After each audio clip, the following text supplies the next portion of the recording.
মাথার উপরে আবার ছাদও আছে, তবে অসুবিধা এই চারদিকে দেয়াল নেই একটিও, আর ইচ্ছে মতো আলো নিভিয়ে দেওয়া যায় না। কোথা থেকে এত আলো আসে বুড়ি বুঝতে পারে না। কটকটি সাদা আলোর বন্যায় চারদিক দিনের আলোর মতো ফর্সা, সূচটাও কুড়িয়ে নেওয়া যায়। অত আওয়াজ কিসের লা? কাপা স্খলিত গলায় বুড়ি তার নাতনিকে জিজ্ঞাসা করে। ট্রেনের আওয়াজ দাদি, 15 বছরের নাতনি জবাব করে। বুড়িকে শিখিয়ে পড়িয়ে নেওয়ার দায়িত্ব এখন তারই। কেবলই ইঞ্জিনের ফোঁস শব্দ আসে চারদিক থেকে, লোহার সঙ্গে লোহার নিষ্ঠুর ঘর্ষণের শব্দ। বুড়ি বলে, রেলের আওয়াজ। দুদিন আগে একটা ট্রেনে চেপে তারা এখানে এসে পৌঁছেছে। সঙ্গে গায়ের অনেক লোক ছিল, অগুন্তি মেয়ে পুরুষ। নাতনি ভেবেছিল দাদি তার পথেই মরবে, ঢাকার পৌঁছতে পারবে না।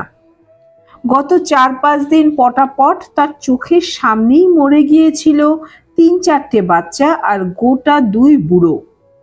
কিন্তু হাড়ের জোর আছে বুড়ির, এক নাগারে কদিন উপোস দিয়েও ঠিক পৌঁছে গেল। জোর বরাতে ছাদওয়ালা আকাশের নিচে শোবার জায়গাও হলো। নাতনি পূব দিকে চেয়ে দেখে ময়লা পেতুল রঙা চাঁদ উঠেছে। এত বড় থালার মতো চাঁদ, তেজ নেই একটুও। মানুষের তৈরি আলোর ভয়ে যেন সিটিয়ে রয়েছে।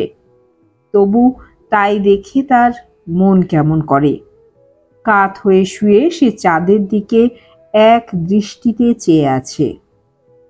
এই সময় একজোড়া বুটের আওয়াজ কেবলই তার কাছে আসে আর দূরে চলে যায়। নাতনি হিম শানের মেঝে থেকে ঘাড় তুলে জুতোওয়ালাকে দেখার চেষ্টা করে। বুটের শব্দ তখন দূরে চলে যায়। অন্যদিকে বেচারা ঘাড় ফেরাতেই আওয়াজ আবার ফিরে এসে তার মগজে ঢুকে পড়ে। চাঁদ আরো উঠে গেলে নাতনি ধরফর করে উঠে বসে বুড়ির গলা জড়িয়ে ধরে। দাদি, তোর খিদা লেগেছে? না বোন, আমার খিদা লাগে নাই। সাজবেলা থেকে তুই তো কিছুই খাস নাই দাদি। ও মা, বলিস কিলা? আমাকে রুটি দিলি না খেতে? নাতনি বুঝলো বুড়ির কিছুই মনে পড়ছে না। দুপুরে পুটলি থেকে খুঁজে পেতে এক টুকরো রুটি দিয়েছিল, এখন আর তার মনেই পড়ছে না কখন খেয়েছে। নাতনি আবার পুটলি খুলে ছেঁড়া খোড়া ন্যাকড়ার মতো আতিপাতি করে খুঁজে আর এক টুকরো রুটি বের করে। বুড়ির দিকে এগিয়ে বলে, খা দাদি। বুড়ি কাপা গলায় বলে, তুমি খাও সোনা। বলে থরথরে কাপা লোমচর্ম ডাইনির হাত বের করে নাতনির মাথায় হাতড়ে কাছে টেনে তার দুগালে চকচক শব্দে চুমো খায়। নাতনির 2 গাল লালায় ভরে যাচ্ছে। বুড়ি ফের বলে, তুমি খাও সোনা, আমার ভুখ নাই। নাতনি শক্ত রুটি চিবুতে থাকে। খটখট বুট জুতোর শব্দ ডান দিকের থামের কাছে এসে থামে। দাদি, একটা গল্প বল। রুটির টুকরো শেষ করে মেয়েটি বলে। রুক্ষ চূর্ণ চুল তার কপাল ঢেকে দেয়। সে আবছা আধারের ভেতর থেকে বড় বড় 2 চোখ মেলে নাতনির নাছোড় আবদার গলায় বলে, দাদি, গল্প বল না একটা।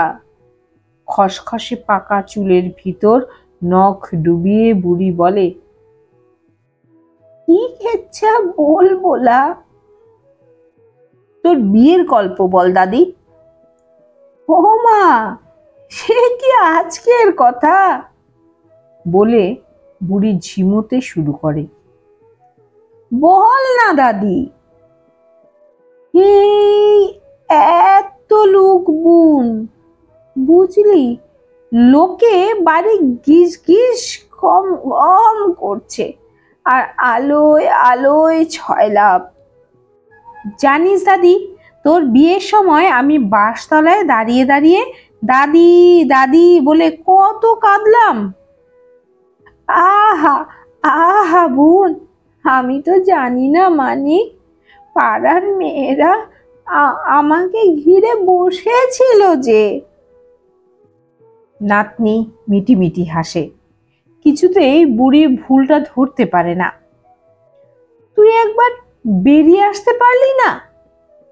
রাগ করিস না সোনা, আমি জানতে পারলে কি স্থির থাকি? নাতনি বলে, দাঁড়া দাদি, আমি টিউকল থেকে পানি খেয়ে আসি, এসে তার গল্প শুনবো, গোড়া থেকে বলবি কিন্তু। নাতনি উঠে দাঁড়ায়, খোলা প্ল্যাটফর্মে বেরিয়ে আসে সে। বুট জুতো তার সঙ্গে সঙ্গে চলতে শুরু করে। স্টেশনের 3টি অন্ধকার কোণ পেরিয়ে যায় মেয়ে। বড় বড় থামের ভুতুরে ছায়া আর মেঝেতে অঘোর ঘুমে মরার মতো দেহগুলো পেরিয়ে সে হলুদ চাঁদের দিকে মুখ করে দাঁড়ায়। সাদা কটকটে আলোটা এত দূর এসে পৌঁছতে পারেনি। নাতনি আবছা আলোয় দাঁড়িয়ে দাঁড়িয়ে কাঁদে। এক একবারে যতটা কান্না তার আসে ততটা সহ্য করার শক্তি নেই দেহে। মেয়েটি তার কেঁপে ওঠা বুক দুহাত দিয়ে চেপে ধরে দুপুরবেলায় ঘুঘুর মতো করুণ গলায় ডাকে, মাগো মাগো। মায়ের মুখ তার মনে পড়ছে না। নগরের হলুদ চাঁদের দিকে মুখ ফিরিয়ে তবু সে কেঁদে যায়। এই, কেন কাঁদিস?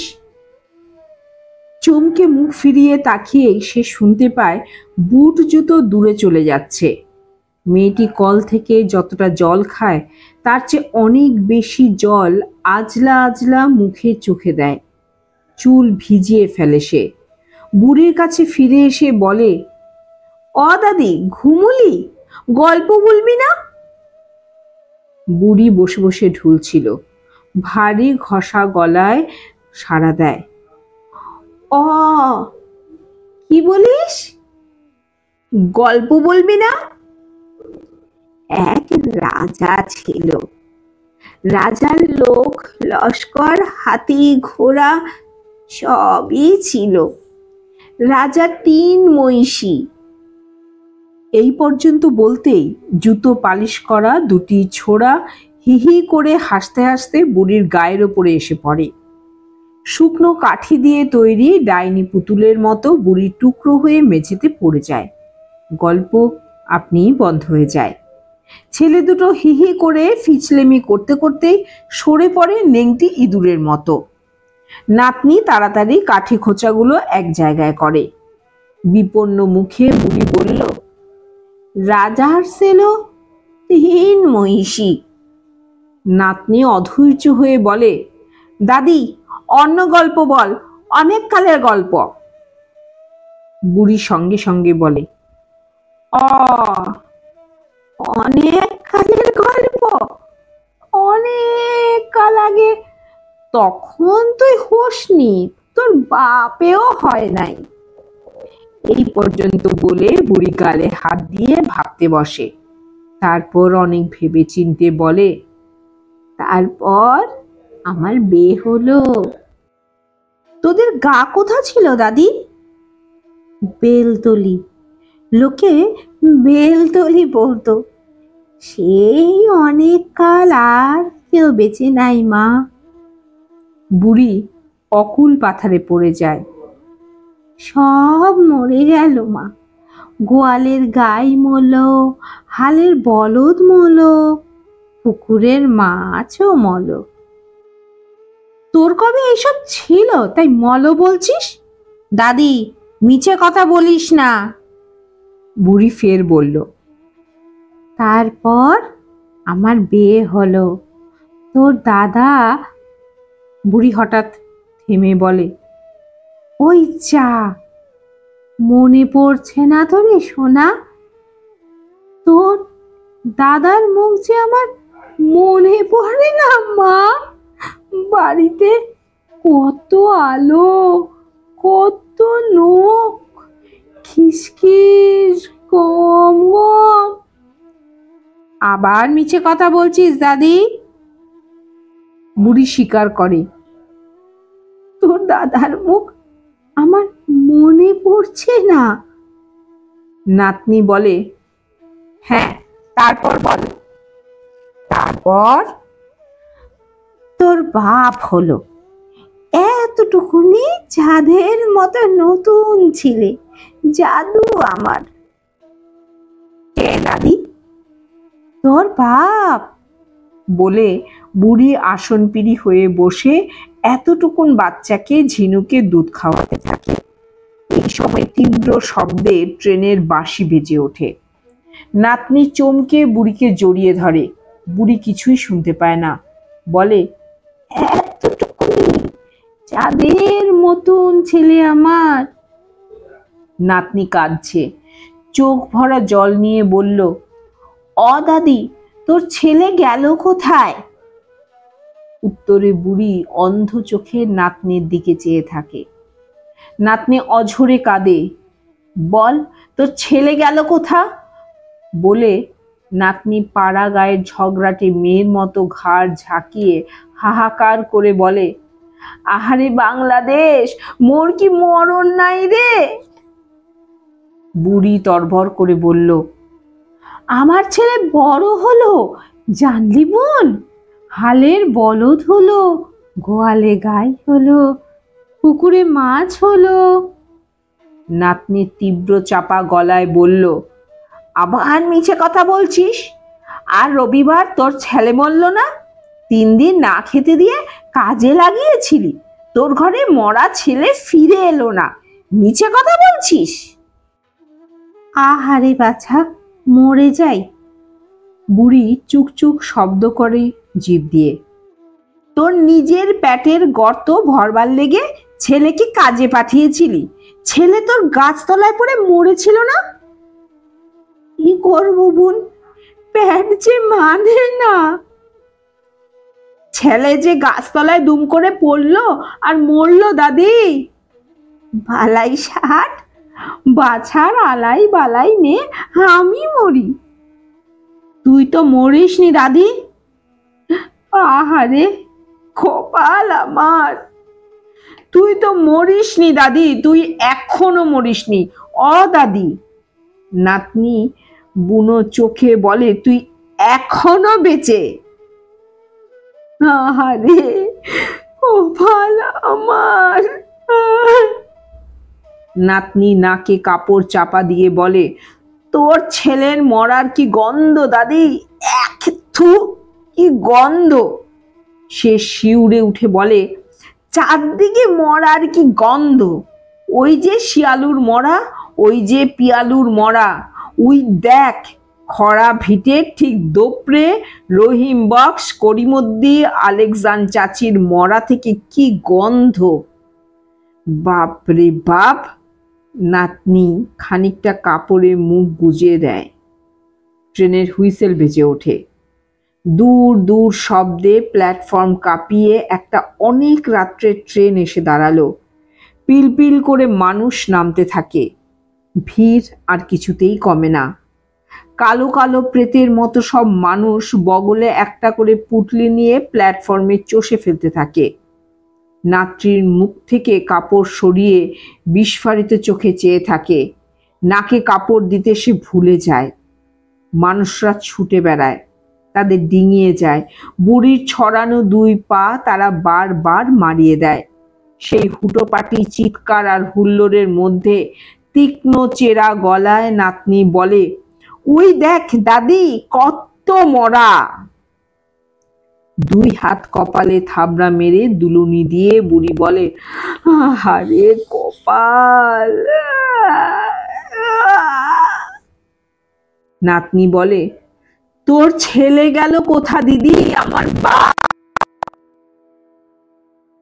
বুড়ি বলে, আহারে কপাল। তোর গা কই? বুড়ির দুলুনি, আহারে কপাল। তোর ভিটে কই? আহারে কপাল। এইবার আমি মরতে যাই দাদি। বুড়ি দুলুনি বন্ধ করে দু হাতে এক গোছা শুকনো চুল ছিঁড়ে বলে, আমার মাথায় যত চুল তোর তত পরমায়ু হোক, মরতে যাই দাদি। হায় আমার কপাল বলে বুড়ি উপুর হয়ে মাটিতে শুয়ে পড়ে। বুটের শব্দ শোনা যায় মাথার কাছে। বুড়ি নড়ে না। নাতনির ফেপে ওঠা পলকা শরীর, তার উপর হাত রাখতেই কণ্ঠার হাড়টি মুট করে ভেঙে যায়। সেইটিকে বেশ করে চুষে চুষে খাওয়া হলো। স্তনের মাংস এর মধ্যেই ছিবড়ে হয়ে গেছে। তার চেয়ে পাঁজরের হাড়গুলো নরম, কচকচ করে খাওয়া চলে, কাছিমের হাড়ের মতো। অবশ্য এক ছিটে চর্বি নেই তাতে।